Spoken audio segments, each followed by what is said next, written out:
اعوذ باللہ من الشیطان الرجیم بسم اللہ الرحمن الرحیم۔ حضرت انس بن نضر رضی اللہ تعالی عنہ ایک صحابی تھے جو بدر کی لڑائی میں شریک نہیں ہو سکے تھے۔ ان کو اس چیز کا صدمہ تھا، اس پر اپنے نفس کو ملامت کرتے تھے کہ اسلام کی پہلی عظیم الشان لڑائی اور تو اس میں شریک نہ ہو سکا۔ ان کی تمنا تھی کہ کوئی دوسری لڑائی ہو تو حوصلے پورے کروں۔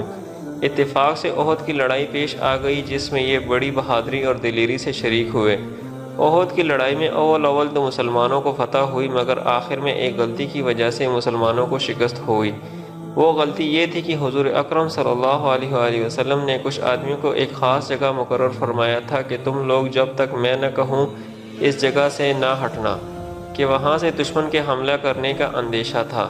جب مسلمانوں کو شروع میں فتح ہوئی تو کافروں کو بھاگتا ہوا دیکھ کر یہ لوگ بھی اپنی جگہ سے یہ سمجھ کر ہٹ گئے کہ اب جنگ ختم ہو گئی، اس لیے بھاگتے ہوئے کافروں کو پیچھا کیا جائے اور غنیمت کا مال حاصل کیا جائے۔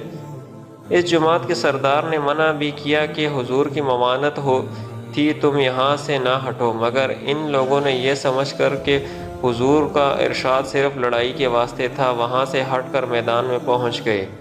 بھاگتے ہوئے کافروں نے اس جگہ کو خالی دیکھ کر اس طرف سے آ کر حملہ کر دیا۔ مسلمان بے فکر تھے، اس اچانک بے خبری کے حملے سے مغلوب ہو گئے اور دونوں طرف سے کافروں کے بیچ میں آ گئے، جس کی وجہ سے ادھر ادھر پریشان بھاگ رہے تھے۔ حضرت انس رضی اللہ تعالیٰ عنہ نے دیکھا کہ سامنے سے ایک دوسرے صحابی حضرت سعد بن معاذ رضی اللہ تعالیٰ آ رہے ہیں۔ ان سے کہا کہ اے سعد کہاں جا رہے ہو؟ خدا کی قسم جنت کی خوشبو احد کے پہاڑوں سے آ رہی ہے۔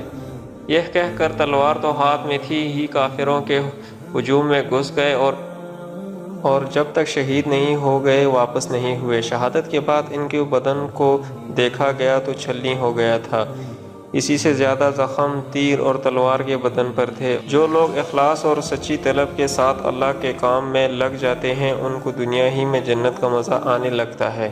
یہ حضرت انس رضی اللہ تعالیٰ عنہ کی زندگی ہی میں جنت کی خوشبو سونگھ رہے تھے۔